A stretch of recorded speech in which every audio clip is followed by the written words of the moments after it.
Hello and welcome back. It turns out that the telephone call was someone calling to offer me a free cruise. I don't actually believe that. Alright, so I acquired some extra strength strongness elixir. Fighting a giant vampire clam. I slink away, dejected and defeated. Okay, that's probably enough of that for now. Let's go back to my campground here and heal up. Okay. I'm still Milk Studley for another 5 adventures, but really let's just have that strengthliness potion and then go back to doing other things. Extra strength strongness elixir. Gain 10 muscle boundedness. Okay. So let us go back to... Here, let's check out the Limerick dungeon. A lizardman quite apathetic, of limited virtues aesthetic, tries to impede you, but with a valiant deed you leave him in need of a medic. I gain 10 wizardliness. And I am adventuring again as soon as my computer decides to catch up. You encounter an unpleasant satyr who is a renowned playa-hater, but you convince him he's wrong through an argument long and prove you're a master debater. While poking around in the dungeon, you encounter a gnome with a truncheon. Of this tiny jerk, you of course make short work and head back into town for your luncheon. I'll just do a couple more here. All at once you're approached by an orc who comes after you waving a spork. With a thud and a squish will you make that orc wish he was never dropped off by the stork. What did I get here? It's a one-handed utensil. It deals 3 to 6 damage and it gives me 2 muscle. That is not better than what I'm wielding, I'm pretty sure, but we'll check that in a second. You encounter a chest full of meat, unguarded, which is pretty neat, so you hastily croak a bad meaty chest joke, hork the meat, and discreetly beat feet. Okay, so under equipment, yeah, my hobo scalpel deals 4 to 7. The spork, while good, is not as good as what I am wielding. Alright, so that's the Limerick dungeon down. Well, for now, I'm pretty sure I'll continue seeing similar things. I do not have any fat loot tokens yet, so the Hermitage, I needed, well, let's go back into Market Square and see if I can find anything here.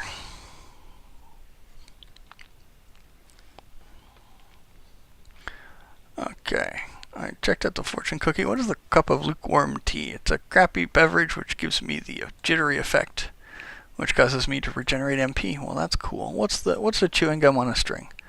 This is a wad of chewing gum on a string at the end of a long string. It'd be perfect for fishing things out of a sewer. Let's get a few of those.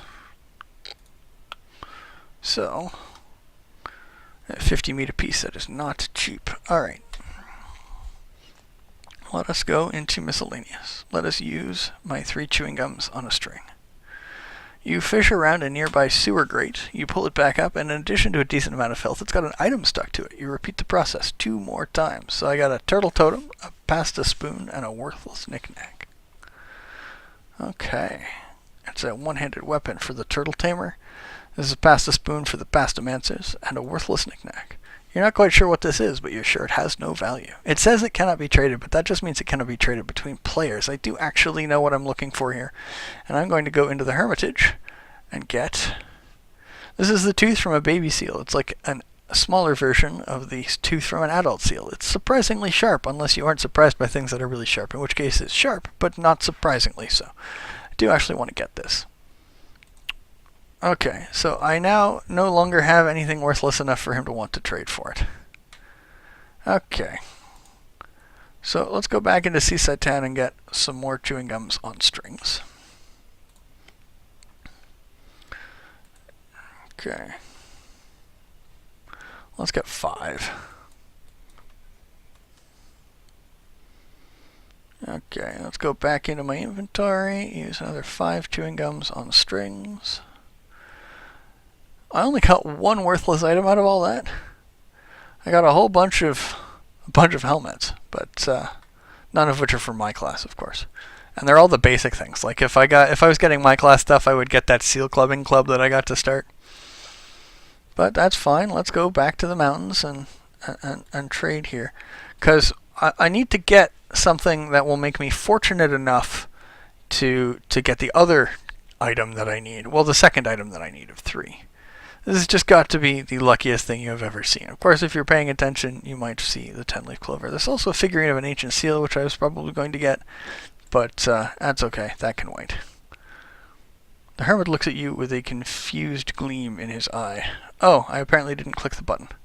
Alright, so I now have a 10-leaf clover, and I need to go over to the casino, which, if you remember, I also needed to get a permit for, which is also in the general store. I can get a casino pass for 100 meat. So, we'll now go... No, we will now go back to town, go back into the seaside town, go to the wrong side of the tracks, go into the thatch-roofed casino. I could pick any of these things, but I do actually happen to know that the lemon party slot is the right one. I acquire a big rock. This is a big rock. It doesn't appear to be covered in paper or have any scissors crushed beneath it. So now we'll go into my inventory, we'll go to craft stuff, we will go to smith stuff. Smithing stuff takes adventures. I will smith my seal tooth with my big rock and see what happens. Tenderize. I acquire an item, a seal-toothed rock. This is a big rock with a seal's tooth fastened to it. It's a smithing component. Now, it said I needed to figure out what else I could use. That looks like the sort of thing that would be really good on the end of a club. So let's take my seal clubbing club and the seal-toothed rock. Whoop, not do that again. And tenderize that. I now have Bjorn's hammer. This is a hammer modeled after the weapon of Bjorn, the most legendary of seal clubbers. Seals flee in terror before the wielder of this fearsome weapon. It's a weapon, it's a one-handed club, it deals 5 to 10 damage, it requires 10 muscle, and it gives me plus 10 muscle. The bonus is for seal clubbers only. So let's go equip that, because that is way the hell better than my Dr. Hobo scalpel. Dr. Hobo scalpel, farewell. You have served me well, but I'm definitely going to be wielding Bjorn's hammer. So now, let's go back and speak with the Brotherhood of the Smackdown. Let's go speak with Grignir.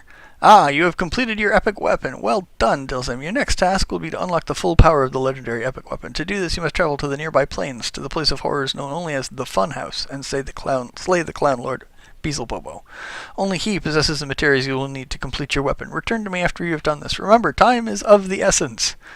But you know what, I'm actually just going to ignore that and go to, let's go back to the distant plains. But, if you remember, actually, let's go to my inventory first. I did have a Cobb's Knob map and a Knobgoblin encryption key. So if I use this, with the map in one hand and the encryption key in the other, you do two things. First is that you decode the map and figure out where the back entrance to Cobb's Knob is. The second is that you find yourself wishing you had a third hand, so you can enjoy a tasty glass of ice-cold lemonade while you're doing the first thing. Reading maps is hard work. You memorize the location of the door, then eat both the map and the encryption key. For no particular reason, really. It just seemed like a cool spy thing to do. So we'll go back to the nearby plains, and now I can go inside Cobb's Knob, and I have a number of different options. I'm going to adventure in the barracks for a bit, although it's not strictly what I need to do. Actually, let's go adventure in the kitchens. Knobgoblin Master Chef. In the kitchens, you encounter one of the master chefs of Cobb's Knob. He could sauté you, flambe you, or make a roux out of you. You have no idea what any of those words mean, but they all sound pretty unpleasant. Let's whack him with my weapon. You induct him into the club, clubbing him for 26 plus 2 damage. Fighting a Cobb's Knob oven. As you enter the kitchen, you feel a blast of hot air from behind you, or behind you and to the left, because the door is behind you. You turn to face one of the magically animated ovens of the Cobb's Knob chef and slave for their nefarious purposes. Their nefarious cooking purposes. This one has decided to throw off the shackles of servitude, and you're now standing between it and its freedom, because you moved since the last time I described your position. It gets the jump on you. It makes your blood boil with political rhetoric, but thankfully it doesn't do so in the more literal sense. Let's smack it. You club it like there's no tomorrow, doing 30 damage. Another Knobgoblin Master Chef. He gets the jump on you. He kicks it up a notch, and by you, I mean your calf. BAM! Oh, cooking shows. That takes me back. Alright, I have acquired a Knobgoblin Spatula. It is a one-handed utensil, which deals weapon nowhere near as awesome as mine, and spell damage. If I were a pastamancer or a sorcerer, that would be really kick-ass, but it's not, so. I whack him again. Oh, I've already won that fight. Let's adventure again. You enter the kitchens and are accosted by one of the low-level knob chefs. It's a knob-goblin sous chef. You've heard about these guys. They look pretty harmless, but they wield a mean ladle. He attacks with his spatula in one hand and a ladle in the other. He ladles out pain and spatulas out suffering in equal proportions, opening a perfectly seasoned can of whip-ass on you. Alright. Club him like there's no tomorrow, and I acquire a wad of dough. Awesome. Another sous chef. Club him upside the head for 33 damage. He makes a... Okay, he gets the jump on me. He makes a ragu to throw at you, but can't figure out how to pronounce it. Okay, I smack him for 43 plus 2 damage, a critical hit, and a new damage record. That is awesome. I also get a tomato. It's a cooking ingredient and a cocktail crafting ingredient. Oh, I drop my Bjorn's hammer on my head, and he smacks me in the elbow with the spatula. It doesn't do much damage, but it stings like a stinging thing. Okay, I give him a knuckle sandwich, and since he still looks hungry, follow up with a club sandwich for 35. That's good, I like that. Okay, another Cobb's Knob oven. Club it like there's no tomorrow. This is one of the senior officers of the Knob Goblin Elite Guard. It's rare to find one of these guys actually out about the knob. They usually hold up in the war room, plotting world domination. Anyway, this one must have come to the kitchen to get a snack. Let's just... Powerful thrust impresses your foe, but it is the ensuing thwack. It is the ensuing smack that truly dazzles him as it deals 23 plus 9 damage. Barf! Biff! Sucko! Kerblam! Zot! Smack! Calls in one of his subordinates to hit you in the kidney. Ow! Let's thrust smack him again. Alright. I win the fight. I get a Knobgoblin Elite Helm, which is power 60 and gives me muzzle plus 3. It's part of the Knobgoblin Elite Guard uniform. I also get Knobgoblin Elite Pants, which are 60 and Moxie plus 3 and part of the Knobgoblin Elite Guard uniform, which gives me an outfit bonus. Ooh, I didn't know that that was a thing. There's also a Knobgoblin Elite Polearm, which gives me weapon damage plus 3. And is actually slightly better than my superior weapon. Okay. I can use all that to infiltrate, but first off, because I'm not done adventuring around in here, I am just going to start by putting on the Knobgoblin Elite Helm. And... No, I'm not, apparently. Well, okay, there we go. It's just taking time to catch up. And the Knobgoblin Elite Pants, which is much better than the pants I was wearing. Okay.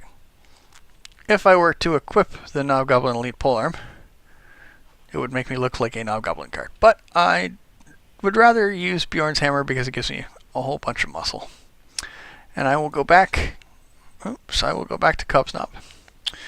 And I will adventure... I will try... I've only got 3 adventures left. Let's see what's in the treasury. Fighting a Knobgoblin bean counter. This is one of the accountants of Cobb's Knob. They haven't been as busy since inflation pushed beans out of the kingdom's currency. I beat 'em up. I got a meat score and a Cobb Knob's lab key. Let's take my last adventure, last Knobgoblin accountant, and I whack him. And I get a meat stack. Okay, I'm out of adventures for the day. Do I have any food? I don't really have anything worth fooding. I could do some cocktail crafting, I think. Make cocktails. What do I have to work with here? I've got, well, I can put vodka and tomato together, which gets me a Bloody Mary. I can take a bottle of whiskey and a grapefruit. No. Okay. Whiskey goes with lemon. Let us go to... You remember the Desert Beach? There's the Mall of Loathing. I can go in here and I can buy stuff. And I wouldn't normally do this, but I have no fruit. So I can buy lemons. I had 3 bottles of whiskey. We'll buy 3 lemons for 300 meat. That's not bad. So we'll go back into my inventory and craft myself some whiskey sours here. Oops. Whiskey and lemon. We'll make as many as possible. I'll shake that up. I also had... Nope, that was it. That was all the booze I had. Okay. We will now go into my inventory. I won't make you watch this every time, but every once in a while it's not bad taking a look at. In my consumables, I will drink my Bloody Mary. and I will drink 3 whiskey sours. I am not yet falling down drunk, so, but I do have 22 adventures to tack on to the next day. So, with that, I am done for the evening. I want to thank you for watching. I hope you enjoy your Halloween, and have a great night. This is Dilzim, signing out.